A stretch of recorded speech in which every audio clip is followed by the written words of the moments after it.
Honours তৃতীয় বর্ষের উন্নয়ন অর্থনীতি বিষয়টি আজ লেকচার 4-এ আলোচনা করব। বৈশ্বিক উন্নয়ন চিত্র অধ্যায়টির শেষ অংশ। লেকচার 2 এবং 3-তে এই অধ্যায়টি সম্পর্কে পূর্বে আলোচনা করা হয়েছে। তোমাদের সাথে আছি আমি সুমা মণ্ডল, প্রভাষক, অর্থনীতি বিভাগ, ঢাকা উইমেন কলেজ।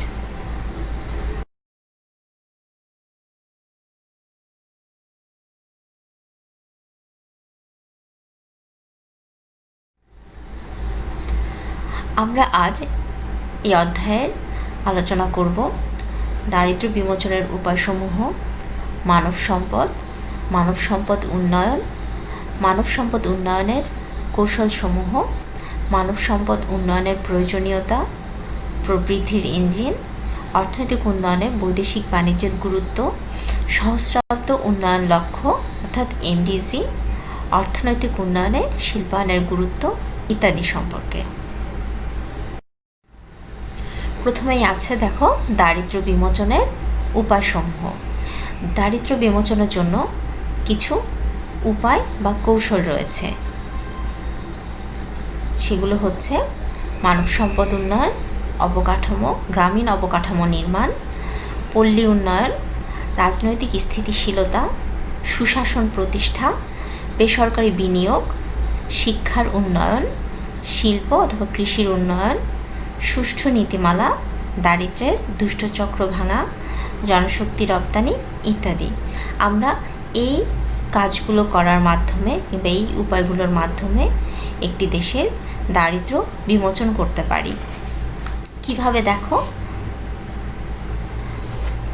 প্রথমেই আছে মানব সম্পদ উন্নয়ন।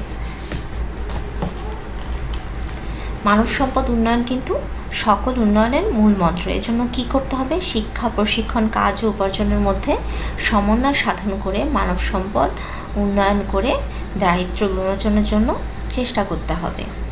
গ্রামীণ অবকাঠামো নির্মাণ। গ্রামীণ অবকাঠামো তৈরিতে সরকারি ও বেসরকারি বিশেষ কার্যক্রম যেমন কাবিখা, কাজের বিনিময়ে খাদ্য, বিপন্ন জনগোষ্ঠীর উন্নয়ন কর্মসূচি, পল্লী রেশনিং ইত্যাদি পদক্ষেপ গ্রহণের মাধ্যমে গ্রামীণ অবকাঠামো তৈরি সম্ভব। পল্লী উন্নয়ন অর্থাৎ সে একই কথা, গ্রামীণ উন্নয়ন। বিভিন্ন কার্যক্রমের মাধ্যমে আমরা পল্লী উন্নয়ন ঘটাতে পারি। রাজনৈতিক স্থিতিশীলতা। একটি দেশের অর্থনৈতিক উন্নয়নে কিন্তু শুধুমাত্র দেশের ভাগ্য পরিবর্তন হতে পারে না, সেখানে আরও কি দরকার? রাজনৈতিক স্থিতিশীলতা ও উপযোগী রাজনৈতিক নেতৃত্ব। সেজন্য কি করতে হবে? রাজনৈতিক স্থিতিশীলতা থাকতে হবে এবং রাজনৈতিক ক্ষেত্রে জবাবদিহিতা থাকতে হবে। বিভিন্ন রাজনৈতিক দলের সমন্বয়ে জাতীয় ঐক্যমত গঠিত হতে হবে। এর ফলে কি হবে? দেশের অর্থনৈতিক উন্নয়ন ত্বরান্বিত হবে এবং এর ফলে কিন্তু সেই একই কথা দারিদ্র্য বিমোচন হবে। সুশাসন প্রতিষ্ঠা। দুর্নীতিমুক্ত সুশাসন প্রতিষ্ঠার মাধ্যমে দারিদ্রতা দূর করা সম্ভব। বেসরকারি বিনিয়োগ। গ্রামীণ অর্থনীতিতে বেসরকারি খাতের এগিয়ে আসা প্রয়োজন। এজন্য সরকারি বিনিয়োগের সাথে সাথে বেসরকারি বিনিয়োগ যদি সম্ভব হয়, তাহলে দেখা যাবে যে শহরের সঙ্গে সঙ্গে গ্রামীণ যে উন্নয়ন প্রয়োজন গ্রামীণ অর্থনীতির, সেটিও সম্ভব হবে। শিক্ষার উন্নয়ন। শিক্ষা কিন্তু একটি দেশের একটি অর্থনীতির উন্নতিতে গুরুত্বপূর্ণ ভূমিকা রাখে। এজন্য মানসম্মত সাধারণ ও কারিগরি শিক্ষার মাধ্যমে জনগোষ্ঠীকে দক্ষ শক্তিতে রূপান্তর করা সম্ভব হয়।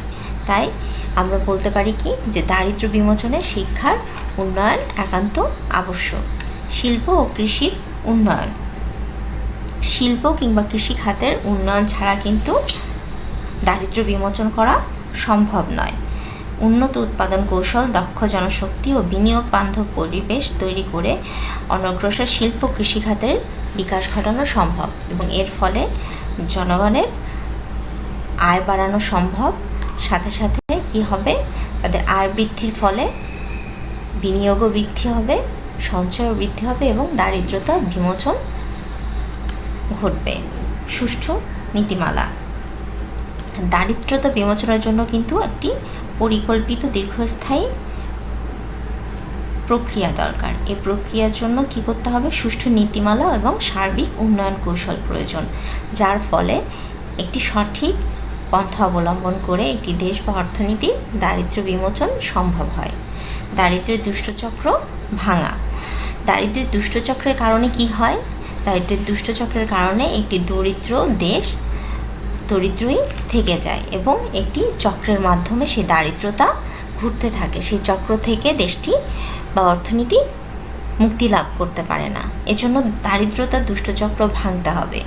দারিদ্রতা দুষ্টচক্র থেকে বের হতে গেলে কিছু ব্যবস্থা গ্রহণ করতে হবে। সেগুলো কীরকম হতে পারে? সামাজিক নিরাপত্তা বেষ্টনী গড়ে তোলা, আয় বৈষম্য, সম্পদের অসম বন্টন কমিয়ে আনা, প্রাকৃতিক দুর্যোগ প্রতিরোধ, মুদ্রাস্ফীতি নিয়ন্ত্রণ, দক্ষ উদ্যোক্তা সৃষ্টি ইত্যাদি। জনশক্তি রপ্তানি।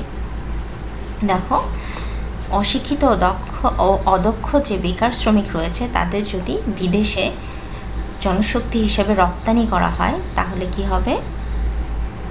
তারা রেমিটেন্সের মাধ্যমে দেশের জাতীয় আয়ে ভূমিকা রাখতে পারে। এজন্য জনশক্তি রপ্তানিও দারিদ্র্য বিমোচনের ক্ষেত্রে গুরুত্বপূর্ণ ভূমিকা রাখে। তাহলে আমরা এই উল্লেখিত বিষয়সমূহ যদি কার্যকর করতে পারি তাহলে দারিদ্রতা বিমোচন সম্ভব হবে। মানব সম্পদ উন্নয়ন। মানব সম্পদ কি? আমরা সাধারণত শ্রমক্ষম বা কর্মক্ষম মানুষকেই মানব সম্পদ বলে থাকি, কিন্তু অর্থনীতিতে এই কর্মক্ষম মানুষকেই কিন্তু মানব সম্পদ বলা হয় না। একটি দেশের দক্ষ উৎপাদনশীল জনশক্তি বা শ্রমশক্তিকে মানব সম্পদ বলা হয়। মানব সম্পদকে মানব মূলধনও বলা হয়ে থাকে। মানব সম্পদ কখন হয়ে উঠবে? একজন মানুষ সঠিক শিক্ষা, প্রশিক্ষণ ইত্যাদির মাধ্যমে তাদের কর্মদক্ষতা বাড়িয়ে, তাদের উৎপাদনশীলতা বাড়িয়ে তাদেরকে মানব সম্পদ হিসেবে গড়ে তোলা হয়। অদক্ষ ও অনুৎপাদনশীল মানুষ কিন্তু মানব সম্পদ না হয়ে কি হয়? বোঝায় পরিণত হয়। মানব সম্পদ উন্নয়ন। কর্মক্ষম জনশক্তিকে শিক্ষা, স্বাস্থ্য সুবিধা, প্রশিক্ষণ ও প্রযুক্তি জ্ঞানের মাধ্যমে প্রযুক্তি জ্ঞানে সমৃদ্ধ করার প্রক্রিয়াকে বলা হয় মানব সম্পদ উন্নয়ন। তাহলে এটি একটি প্রক্রিয়া যেখানে কর্মক্ষম জনশক্তি তাদের কর্মদক্ষতা ও উৎপাদনশীলতা বৃদ্ধি করে মানব সম্পদে পরিণত হয়। অর্থনীতিবিদ গুনার মিডাল মানব সম্পদ উন্নয়নের জন্য 8টি অপরিহার্য উপাদানের উল্লেখ করেছেন। সেগুলো কি? খাদ্য ও পুষ্টি, বস্ত্র, বাসস্থান, শিক্ষা, স্বাস্থ্য, জনসংযোগ মাধ্যম, পরিবহন এবং শক্তিভোগ। এই অপরিহার্য উপাদানগুলোর মাধ্যমে কিন্তু মানব সম্পদ উন্নয়ন সম্ভব হয়। মানব সম্পদ উন্নয়নের উপায়সমূহ। মানব সম্পদ উন্নয়নের উপায়সমূহের মধ্যে রয়েছে সার্বজনীন প্রাথমিক শিক্ষা, বয়স্ক নিরক্ষরতা দূরীকরণ, প্রশিক্ষণ, ন্যায্য মজুরি প্রদান, স্বাস্থ্য সুবিধা প্রদান, সামাজিক নিরাপত্তা, অবকাঠামোর উন্নয়ন, কর্মসংস্থানের সুযোগ বৃদ্ধি, মৌলিক চাহিদা পূরণের ব্যবস্থা গ্রহণ ইত্যাদি। তাহলে দেখো, সার্বজনীন প্রাথমিক শিক্ষা অর্থাৎ সবার জন্য প্রাথমিক শিক্ষা।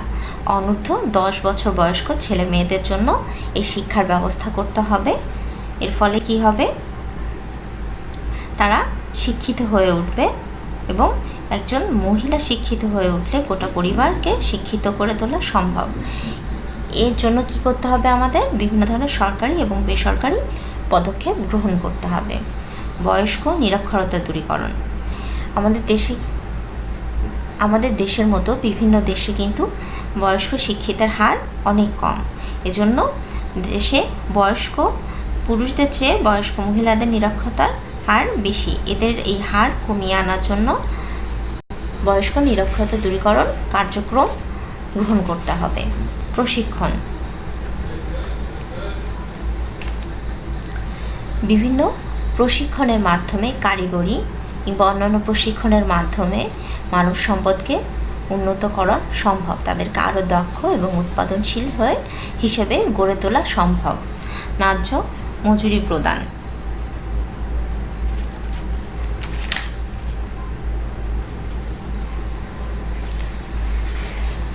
শ্রমিকদের কিংবা মানব সম্পদকে যদি ন্যায্য মজুরি প্রদান করা হয় তাহলে তাদের আরও কাজ করার ইচ্ছা বেড়ে যায় এবং দেখা যায় যে তারা আরও ভালোভাবে কাজ করতে আগ্রহী হয়। স্বাস্থ্য সুবিধা প্রদান, শ্রমিকদের যদি বিভিন্ন ধরনের স্বাস্থ্য সুবিধা প্রদান করা হয়, তারা যদি শারীরিকভাবে সুস্থ থাকে তাহলে উৎপাদনও বৃদ্ধি পায়। তাই মানব সম্পদ উন্নয়ন করতে হলে তাদের স্বাস্থ্য সুবিধাও প্রদান করা দরকার, যাতে তারা অপুষ্টিতে না ভোগে, তাদের কর্মক্ষমতা বৃদ্ধিতে বিঘ্ন না ঘটে। সামাজিক নিরাপত্তা, মানব সম্পদ উন্নয়নের জন্য মানুষের সামাজিক নিরাপত্তা ও নাগরিক সুবিধা বাড়াতে হবে। এতে কি হবে? কলকারখানা কর্মরত শ্রমিকদের শিক্ষা ভাতা, স্বাস্থ্য ভাতা, বেকার ভাতা ইত্যাদি বৃদ্ধির মাধ্যমে শ্রমিকদের দক্ষতা আরও বৃদ্ধি করে মানব সম্পদ উন্নয়ন সম্ভব। অবকাঠামোর উন্নয়ন, আর্থসামাজিক অবকাঠামোর উন্নয়ন ঘটালে মানুষ কিন্তু নিজ থেকেই মানব সম্পদে পরিণত হবে। যেমন শিক্ষা, স্বাস্থ্য, রাস্তাঘাট, যোগাযোগ ব্যবস্থা ইত্যাদি যদি উন্নয়ন নিশ্চিত করা যায় তাহলে মানব সম্পদ উন্নয়নও নিশ্চিত করা সম্ভব। কর্মসংস্থানের সুযোগ সৃষ্টি, দেখা যাচ্ছে যে কোনো অর্থনীতিতে কিংবা দেশে বেকার সমস্যা যদি বেশি থাকে, জনগণের কর্মক্ষমতা থাকা সত্ত্বেও যদি তারা কর্মসংস্থানের অভাবে কাজ করতে না পারে, তখন কিন্তু মানব সম্পদ উন্নয়ন সম্ভব নয়। এজন্য যদি কর্মসংস্থানের সুযোগ বৃদ্ধি করা হয় তাহলে মানুষ তাদের কর্মক্ষমতা, উৎপাদনশীলতা কাজে লাগাতে পারে এবং মানব সম্পদ উন্নয়ন সম্ভব হবে। তখন মৌলিক চাহিদা পূরণের ব্যবস্থা গ্রহণ, মানুষের যে মৌলিক চাহিদাগুলো রয়েছে, খাদ্য, বস্ত্র, বাসস্থান, চিকিৎসা, এগুলো যদি পূরণ না হয় তাহলে মানুষ দৈহিক এবং মানসিকভাবে বেশি কর্মক্ষম হতে পারে না। এজন্য এই মৌলিক চাহিদাগুলো যদি সঠিকভাবে পূরণ করা সম্ভব হয় তাহলে তারা দৈহিক ও মানসিকভাবে বেশি কর্মক্ষম হবে। এর মাধ্যমে কি হবে? মানব সম্পদ উন্নয়ন ঘটবে। তাই দেখো, আমরা এই উপায়সমূহ যদি কার্যকর করতে পারি, বাস্তবে রূপান্তর করতে পারি, তাহলে কিন্তু মানব সম্পদ উন্নয়ন সহজ হবে এবং এই মানব সম্পদ উন্নয়ন দেশের উন্নতিতে গুরুত্বপূর্ণ ভূমিকা রাখবে।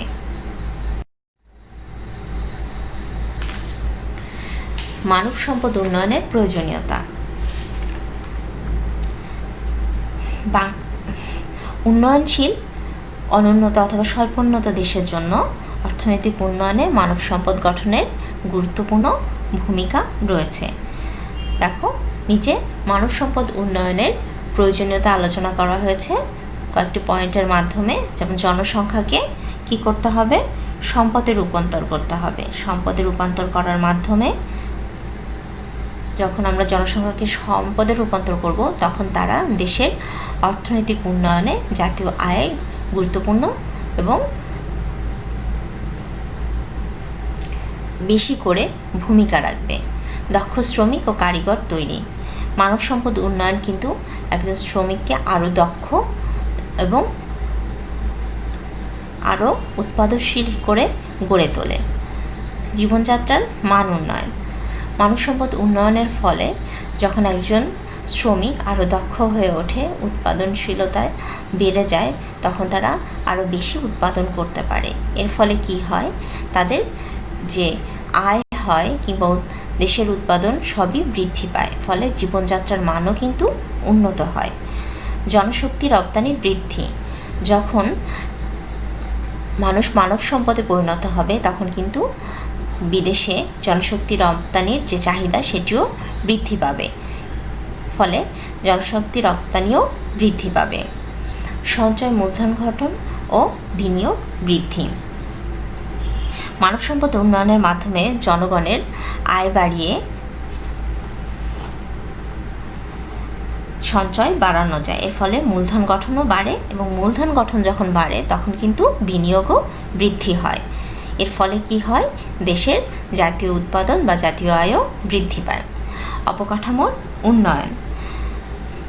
উন্নয়নশীল কিংবা অনুন্নত দেশসমূহের ক্ষেত্রে অবকাঠামোর উন্নয়ন, যেমন রাস্তাঘাট, বাঁধ, বৈদ্যুতিক প্রকল্প, হাসপাতাল, স্কুল, কলেজ, এগুলোর সাথে জড়িত বহু ধরনের কর্মসূচি রয়েছে, যেগুলোর জন্য কিন্তু এই মানব সম্পদ অর্থাৎ দক্ষ উৎপাদনশীল মানুষদের, প্রশিক্ষণপ্রাপ্ত মানুষদের ভূমিকা অনস্বীকার্য। উৎপাদন বৃদ্ধি।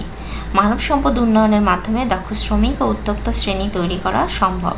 এর ফলে কি হবে? শ্রমিকদের দক্ষতা বাড়লে তাদের উৎপাদন ক্ষমতা, উৎপাদনশীলতা বৃদ্ধি পাবে। ফলে উৎপাদনও, দেশের অর্থনীতির উৎপাদনও বৃদ্ধি পাবে। খাদ্য ঘাটতি দূর।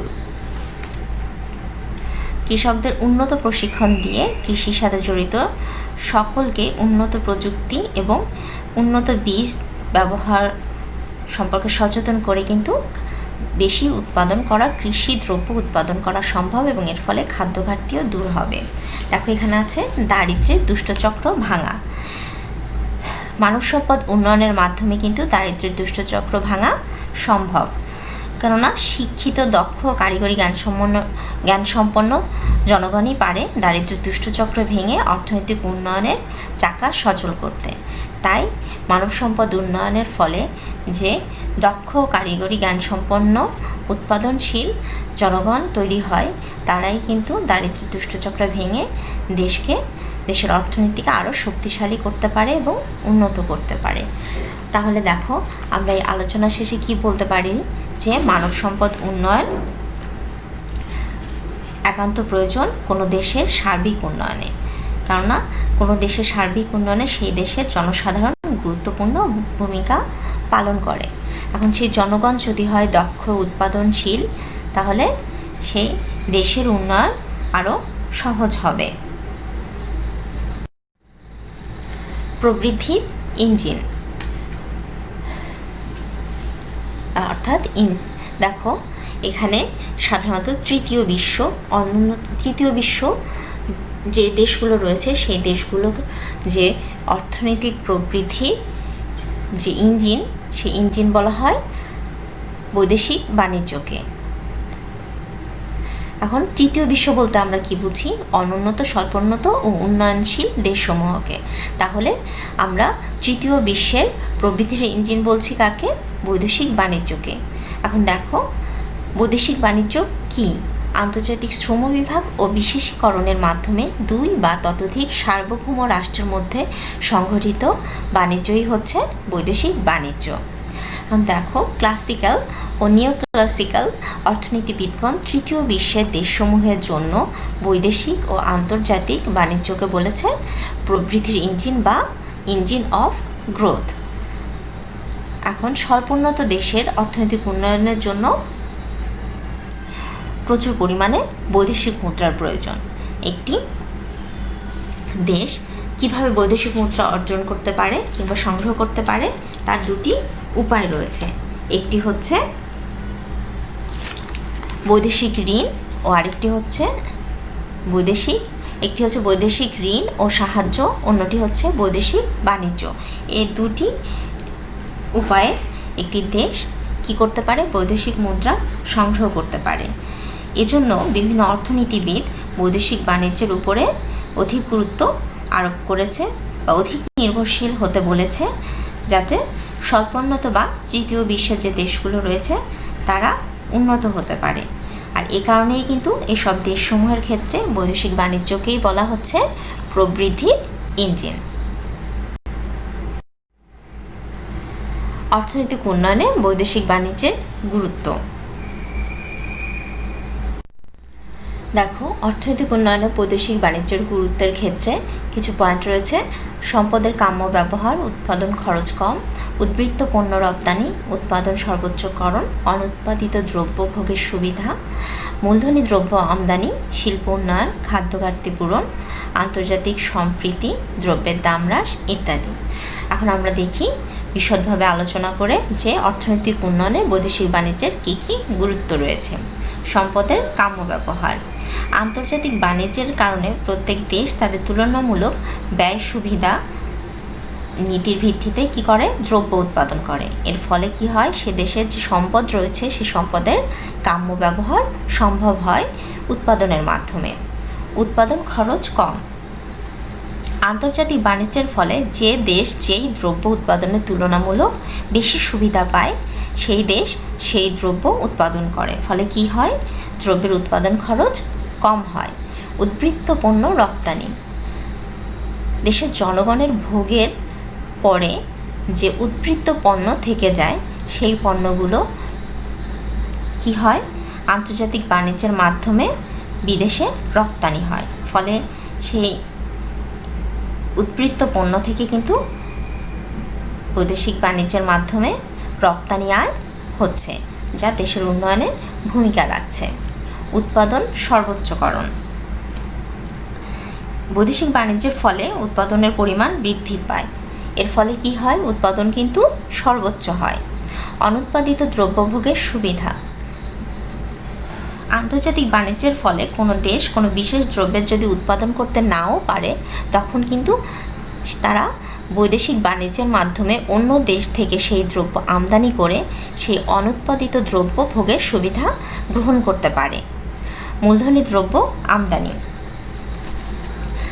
কিছু দরিদ্র বা অনুন্নত দেশের ক্ষেত্রে তারা যদি মূলধনী যে দ্রব্যগুলো রয়েছে সেগুলো উৎপাদন করতে না পারে, তখন কিন্তু তারা সেগুলো অন্য দেশ থেকে বিদেশ থেকে আমদানি করতে পারে। সেটি হচ্ছে মূলধনী দ্রব্য আমদানি। শিল্প উন্নয়ন। বৈদেশিক বাণিজ্যের ফলে কি হয়, দেশের অগ্রগতি ও পশ্চাৎমুখী যোগসূত্র প্রভাব সৃষ্টি হয়, যা একটি দেশের সার্বিক উন্নয়নকে ত্বরান্বিত করে। এবং এটি ঘটলে কি হয়, শিল্পের উন্নয়ন সম্ভব হয়। খাদ্য ঘাটতি পূরণ। বিভিন্ন উন্নয়নশীল অনুন্নত দেশে কিন্তু খাদ্য ঘাটতি থেকে থাকে, কারণ তারা সব ধরনের খাদ্যদ্রব্য উৎপাদন করতে পারে না। তখন অন্য দেশ থেকে বা বিদেশ থেকে বৈদেশিক বাণিজ্যের মাধ্যমে তারা সেই অনুৎপাদিত খাদ্যদ্রব্য আমদানির মাধ্যমে তাদের খাদ্য ঘাটতি পূরণ করতে পারে। আন্তর্জাতিক সম্প্রীতি। বৈদেশিক বাণিজ্যের মাধ্যমে কিন্তু অন্যান্য সুবিধার সাথে সাথে দুটি দেশের মধ্যে যে সম্পর্ক বা যোগসূত্র তৈরি হয়, তার ফলে কি হয়, সেই লেনদেনের মাধ্যমে আন্তর্জাতিক সম্প্রীতি তৈরি হয়। দ্রব্যের দাম হ্রাস। এর ফলে কি হয়, যে দেশ যে দ্রব্য উৎপাদনে বেশি সুবিধা ভোগ করে সেই দেশ সেই দ্রব্য উৎপাদন করে, ফলে সেই দ্রব্যের কিন্তু দামও কমে যায়। তাহলে দেখো, অর্থনৈতিক উন্নয়নের ক্ষেত্রে বৈদেশিক বাণিজ্যের গুরুত্ব কিন্তু অপরিসীম। বিশেষ করে স্বল্পোন্নত উন্নয়নশীল দেশগুলোর ক্ষেত্রে কিন্তু খুবই গুরুত্বপূর্ণ। আন্তর্জাতিক বাণিজ্যের মাধ্যমে জনশক্তির মান উন্নয়ন হচ্ছে, শিল্পের বিকাশ সাধন, জীবনযাত্রার মান উন্নয়ন ইত্যাদি সম্ভব হচ্ছে। সেজন্য কি করা প্রয়োজন, বৈদেশিক ঋণের উপর নির্ভর না হয়ে আসলে এই দেশগুলোর বা এই অর্থনীতিগুলোর বৈদেশিক বাণিজ্যের উপর নির্ভরশীল হওয়া উচিত অর্থনৈতিক উন্নয়নের ক্ষেত্রে। সহস্রাব্দ উন্নয়ন লক্ষ্য বা মিলেনিয়াম ডেভেলপমেন্ট গোল। সহস্রাব্দ উন্নয়ন লক্ষ্য হলো 2000 সালে জাতিসংঘের সহস্রাব্দ শীর্ষক বৈঠকের পর প্রতিষ্ঠিত 8টি আন্তর্জাতিক উন্নয়ন লক্ষ্য। সেই সময় 191টি জাতিসংঘ সদস্য দেশ এবং কমপক্ষে 22টি আন্তর্জাতিক সংস্থা 2015 সালের মধ্যে সহস্রাব্দ উন্নয়ন লক্ষ্য অর্জনে সহায়তা করার জন্য প্রতিশ্রুতিবদ্ধ হয়। সহস্রাব্দ উন্নয়ন লক্ষ্যের লক্ষ্য কয়টি? 8টি উন্নয়ন লক্ষ্য রয়েছে। সেগুলো হচ্ছে চরম দারিদ্র্য ও ক্ষুধা নির্মূল করা, সার্বজনীন প্রাথমিক শিক্ষা অর্জন, লিঙ্গ সমতা উন্নীত করা এবং নারীর ক্ষমতায়ন, শিশু মৃত্যুর হার হ্রাস করা, মাতৃস্বাস্থ্য উন্নয়ন, HIV অথবা এইডস, ম্যালেরিয়া এবং অন্যান্য রোগ প্রতিরোধ, পরিবেশগত স্থায়িত্ব নিশ্চিত করা, উন্নয়নের জন্য একটি বৈশ্বিক অংশীদারিত্ব বিকাশ ইত্যাদি। এগুলোই হচ্ছে সহস্রাব্দ উন্নয়ন লক্ষ্যের লক্ষ্যসমূহ। অর্থনৈতিক উন্নয়নে শিল্পায়নের গুরুত্ব আমরা একটু আগে জানলাম অর্থনৈতিক উন্নয়নে বৈদেশিক বাণিজ্যের গুরুত্ব। এবার জানবো শিল্পায়নের গুরুত্ব কী। শিল্পায়ন কি? নতুন নতুন শিল্প প্রতিষ্ঠান স্থাপন এবং পুরাতন শিল্পের পরিবর্তন, অপসারণ ও সম্প্রসারণ করাই হচ্ছে শিল্পায়ন। দেখো, কৃষির আধুনিকীকরণ। কৃষির আধুনিকীকরণ কিন্তু অনেকটা শিল্পের উন্নয়নের সাথে শিল্পায়নের সাথে জড়িত। শিল্পায়নের ফলে দেখা যায় যে কৃষির আধুনিকীকরণ সম্ভব হয় আধুনিক যন্ত্রপাতি ব্যবহার, প্রযুক্তি ব্যবহারের মাধ্যমে। স্থিতিশীল অর্থনীতি গঠন। স্থিতিশীল অর্থনীতি অর্থাৎ একটি অর্থনীতি যখন স্থিতিশীল থাকবে সে অর্থনীতিকে কিন্তু স্বাস্থ্যবান অর্থনীতি বলা যায়। এই অর্থনীতি গঠনের জন্য এবং স্থিতি রাখার জন্য অর্থনীতিকে শিল্পায়নের গুরুত্ব অনস্বীকার্য। বাণিজ্যিক ভারসাম্য রক্ষা। বাণিজ্যিক ভারসাম্য রক্ষার জন্য আমদানি এবং রপ্তানির ক্ষেত্রে ভারসাম্য অর্জন করা খুবই জরুরি। এজন্য কী প্রয়োজন? দেশে এই লক্ষ্য পূরণের জন্য শিল্প কারখানা স্থাপন করা আবশ্যক। পণ্যের প্রক্রিয়াজাতকরণ। পণ্যের প্রক্রিয়াজাতকরণ কিভাবে হয়? কৃষি পণ্য উৎপাদনের পর ভোগের উপযোগী করে গড়ে তোলার জন্য কিন্তু শিল্প কারখানার অবদান রয়েছে এবং পণ্য প্রক্রিয়াজাতকরণের ফলে কি হয়? বৈদেশিক মুদ্রা অর্জন করা সম্ভব হয় এবং এটি কিন্তু শিল্প কারখানার মাধ্যমে করা হয়ে থাকে। বেকার সমস্যার সমাধান। শিল্প কারখানা যদি বৃদ্ধি পায় তাহলে কি হবে? কর্মসংস্থানও বৃদ্ধি পাবে, ফলে বেকার সমস্যারও সমাধান হবে। দ্রুত অর্থনৈতিক উন্নয়ন। শিল্পায়নের ফলে দেখা যায় যে বিভিন্ন কলকারখানা গড়ে ওঠে এবং সেখানে কর্মসংস্থানও তৈরি হয়, উৎপাদনও বৃদ্ধি পায়। এর ফলে কি হয়? দ্রুত অর্থনৈতিক উন্নয়ন সম্ভব হয়। দেশীয় সম্পদের সুষ্ঠু ব্যবহার। বিভিন্ন কৃষি উপকরণ সরবরাহকারী ছোট ছোট শিল্প গড়ে তোলা যদি সম্ভব হয় তাহলে কি হবে? দেশীয় সম্পদের সুষ্ঠু ব্যবহার হবে এবং আন্তর্জাতিক বাজারে কাঁচামালের চেয়ে তৈরি মালের চাহিদা অনেক বেশি, যেহেতু তাই এই ছোট ছোট শিল্প গড়ে তোলার মাধ্যমে এই আন্তর্জাতিক বাজারকে ধরে রাখা সম্ভব হয়। যোগাযোগ ব্যবস্থার উন্নতি। যদি শিল্প কারখানা গড়ে ওঠে তাহলে কাঁচামাল পরিবহন এবং উৎপাদিত দ্রব্য বাজারজাতকরণের কারণে যোগাযোগ ব্যবস্থারও সাথে সাথে উন্নতি ঘটে। স্বনির্ভর অর্থনীতি গঠন।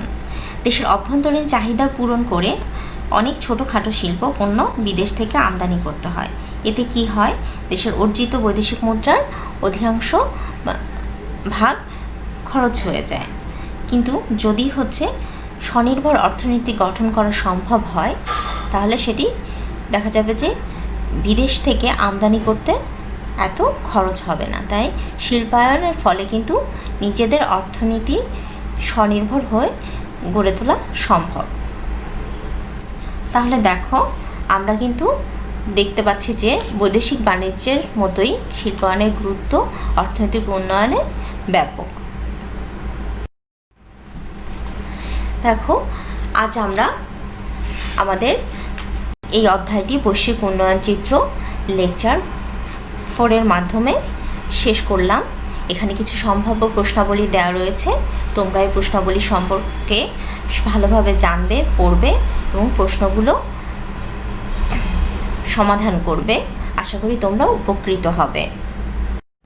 আজ এই পর্যন্ত তোমাদের সবাইকে ধন্যবাদ। তোমরা সুস্থ থাকো, ভালো থাকো এই কামনা করি।